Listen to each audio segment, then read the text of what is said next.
আলাইকুম। তোমার প্রতি অনুভূতি গল্পের 9 নম্বর পার্ট আর 8 নম্বর পার্ট কালকে আপলোড দিছিলাম, কিন্তু কমিউনিটি গাইডলাইনের কারণে ভিডিও রিমুভ হয়ে গিয়েছে, যার কারণে আমি আমার ইউটিউব চ্যানেলে 8 নম্বর পার্টটি আপলোড করে দিই। তো তোমরা গিয়ে দেখে আসতে পারো। আর যারা যারা দেখতেছো আমার এই 8 নম্বর পার্টটি কপি করে টিকটকে ছাড়তেছে, শুধুমাত্র সাইদ ভাইকে আমি আমার ভিডিও আপলোড করার পারমিশন দিছি। আর যারা যারা ভিডিও আপলোড করছে সবাই ফেক, তো তোমরা ওদের ভিডিও দেখবা না। তো চলো বেশি কথা না বলে ভিডিও শুরু করা যাক। মিথিলাকে দেখছি আমার দিকে চেয়ে আছে, হয়তো কারো কাছ থেকে শুনেছে আমি কলেজে এসেছি, তাই হয়তো এক নজর দেখার জন্য দূর থেকে তাকিয়ে আছে। আবার আমার ধারণা ভুলও হতে পারে। আমি বেরিয়ে যাওয়ার জন্য হাঁটতে থাকি, মাথা নিচু করে মিথিলাকে দেখি নাই এমন একটা ভাব নিয়ে, কিন্তু মিথিলাকে আমার দিকে এগিয়ে আসতে দেখছি। আমি পাশ কাটিয়ে চলে যাব, এমনি মিথিলা ডাক দিল, অনিক তোর সাথে কিছু কথা আছে। মিথিলা আমার সাথে কি কথা বলবে আমি জানি না, আর জানতেও চাচ্ছি না, তাই না শোনার ভান করে হাঁটতে লাগলাম। মিথিলা প্রেস থেকে সামনে আমার পথ আটকে বলল, অনিক প্লিজ একবার শোন। আমি বললাম, কি বলবি তুই? তোর জন্য আমি বাসা ছাড়া হয়েছি, এমন একটা অপবাদ তুই দিলি যার কারণে 1 মাস ধরে আম্মুকে দেখি না, আব্বুর কথাও শুনি না। আব্বুর কড়া শাসন আমার জীবনে নাই। আমার সাথে কথা বলার অপরাধে ভাবিকেও বাপের বাড়ি পাঠাই দিছিস। কেন জানি রাগ আর কষ্টগুলো চোখের পানি হয়ে বের হচ্ছে। মিথিলা বলল, অনিক তুই আমাকে মাফ করে দে। আমি জীবনে এমন একটা ভুল করেছি যার জন্য আমি রাতে চোখ লাগিয়ে ঘুমাতে পারি না। চোখ বন্ধ করলে আমার পাপের দৃশ্যগুলো আমার চোখের সামনে ভাসে। মিথিলার চোখ বেয়ে পানি পড়তে লাগলো। আমি বললাম, মিথিলা নেকা কান্না করার কি আছে? যা চাইছিস তাই তো করেছিস। আমিও চাইলে তোদের সবকিছু ফাঁস করে দিতে পারতাম, কারণ আমার কাছে ভিডিও আছে, কিন্তু তোকে ভালোবাসতাম। তোর সম্মান যেন নষ্ট না হয়, তাই নিজের সম্মান নষ্ট করে সবার চোখে দর্শক নামক মিথ্যা অপবাদ নিয়ে বাসা থেকে বের হয়ে গেলাম। কিন্তু একটা দুঃখ কি জানিস, ভাবিকেও বাসা থেকে বের করে দিয়েছে। ভালো থাকিস। চোখ বেয়ে পানি বের হচ্ছে। আবার কেন জানি মিথিলার সাথে কথা বলতেছি, রাগও হচ্ছে নিজের ওপর। আর কথা বলার ইচ্ছা ছিল না, হাঁটতে শুরু করলাম। মিথিলা বলল, অনেক দাঁড়া প্লিজ শোন। আমি জানি মিথিলা এগুলো অভিনয় করতেছে, কারণ মিথিলা নিখুঁত অভিনয় করতে পারে, যেভাবে পরিবারের লোকজনদের সামনে করলো। আমি আর মিথিলার সাথে কথা বলতে পারছিলাম না, চলে আসলাম। ইস, আম্মুকে যদি আজ দেখতে পারতাম। আমি আবার ঢাকায় ব্যাক করব। টিকিট কেটে বাসের মাঝখানে জানালার পাশে বসে আছি। এমনি জানালা দিয়ে আব্বুকে দেখতে পেলাম, সাথে আম্মু।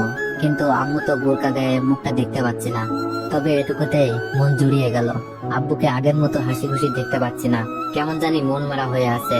আম্মু হয়তো একই অবস্থা, কিন্তু সবচেয়ে আশ্চর্য বিষয় হলো ভাবিকেও দেখতে পাচ্ছি, ভাইয়াও পাশে। তবে কি আজ ভাবিকে বাসায় নিয়ে যাচ্ছে? হয়তো সবার মন গলে গেছে, আমার জন্য তাদের কি মন কাঁদে? আমি বাসা থেকে বেরিয়ে যাওয়ার পর একদিন পরে ভাবিকে তার বাপের বাড়ি চলে যেতে হয়েছে। ভাবি কেমন বাসার সবাই জানে।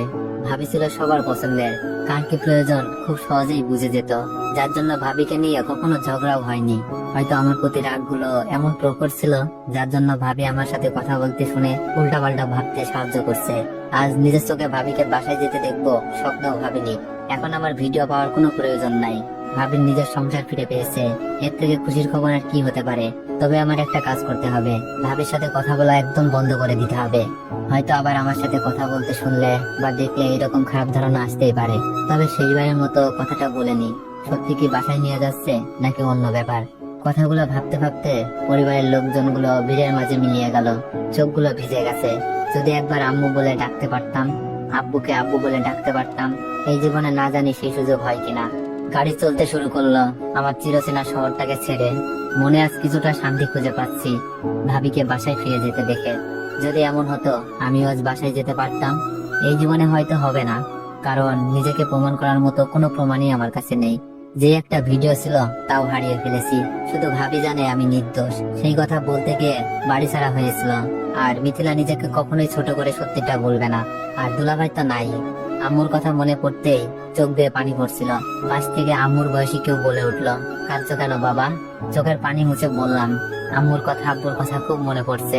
মহিলাটা বলল, কেন তোমার আব্বা আম্মু কে নাই? মহিলাটা হয়তো ভাবছে আমার আব্বা আম্মু মারা গেছে। আমি বললাম, আছে, কিন্তু আমাকে তাদের ছেলে বলে দাবি করে না। মহিলাটা আগ্রহ নিয়ে জানতে চাইলো, কেন কি হয়েছে? মহিলাটাকে ঢাকায় আসতে আসতে সবকিছু বললাম। উনি আমার মিথ্যা অপবাদের কাহিনী শুনে চোখের পানি ফেলছিল। বাস থেকে নামার সময় ওনার বাসার ঠিকানা দিয়ে যায়। ওনার নাকি কোনো ছেলে নাই, সময় পেলে যেন দেখা করতে যাই। বাসায় আসার পর ফ্রেশ হয়ে খাবার খেয়ে রুমে শুয়ে আছি, খুব ক্লান্ত লাগছিল।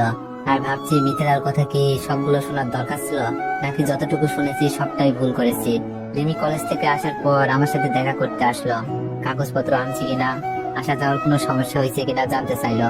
আমি যখন মিথিলার সাথে দেখা হওয়ার কথা বললাম, রিমি মন খারাপ করে ফেললো। তবে যখন ভাবিকে ভাইয়ার সাথে আব্বু আম্মুর সাথে বাসায় যাওয়ার কথা বলি, রিমি অনেক খুশি হলো। রিমি জানতে চাইলো মিথিলা কিছু বলছে কিনা। আমি সবকিছু খুলে বললাম। রিমি বলছে মিথিলার সাথে কথা বলাটাই নাকি আমার ভুল হয়েছে। রাতে ভাবি ফোন করলো। আমি বললাম, হ্যালো ভাবি, কেমন আছো? ভাবি বলল, ভালো, তুমি? আমি বললাম, আমিও ভালো আছি। অনেক, আজ তোমার ভাইয়া আর আব্বু আম্মু আমাকে বাসায় নিয়ে এসেছে। ভাবির কথা শুনে মন ভরে গেল। তাহলে ধারণা সত্যিই ছিল। আমি বললাম, তাই নাকি? কিন্তু এতদিন পরে নিতে আসলো? ভাবি বলল, ওরা বলেছে তোমার উপর রাগ করে নাকি আমার সাথে এমন করেছে। তোমার সাথে এই পরিবার কেউ যোগাযোগ করুক, এটা নাকি তারা কেউ চাচ্ছে না। ভাবির কথা শুনে মনটা আবার খারাপ হয়ে গেল। তার মানে আমার প্রতি তাদের কোনো মায়া হয় না।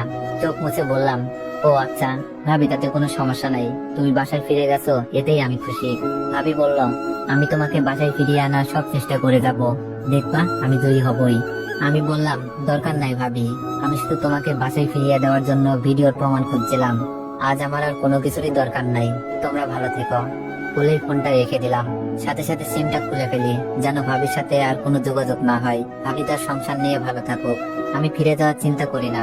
করলে হয়তো ওই দিনই ভিডিওটা দেখিয়ে দিতাম। তখন যেমন মিথিলার ভালো চেয়েছি, আজও চাই মিথিলার সম্মান নিয়ে বেঁচে থাকুক। আর যদি পাপের পরিমাণ বেশি হয়ে যায়, তার শাস্তি মিথিলার নিজ থেকেই পাবে।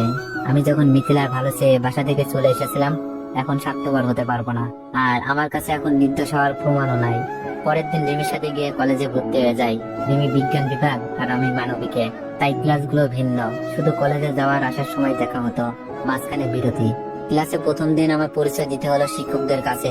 সবকিছু ঠিকঠাক বলি, শুধু মামার বাসায় থেকে পড়ালেখা করব এটাই মিথ্যা বলেছি। এইভাবে চলতে থাকে আমার দিন। অফিসের কাজ বুঝতে পারি না, তাই কাজ করা বন্ধ রাখতে বলেছেন আঙ্কেল। আমি ভাবছি এই মানুষগুলো এত স্বাধীন হয় কি করে। আঙ্কেল নিজের খরচে আমার পড়ালেখা চালানোর সিদ্ধান্ত নিলেন। আর যখন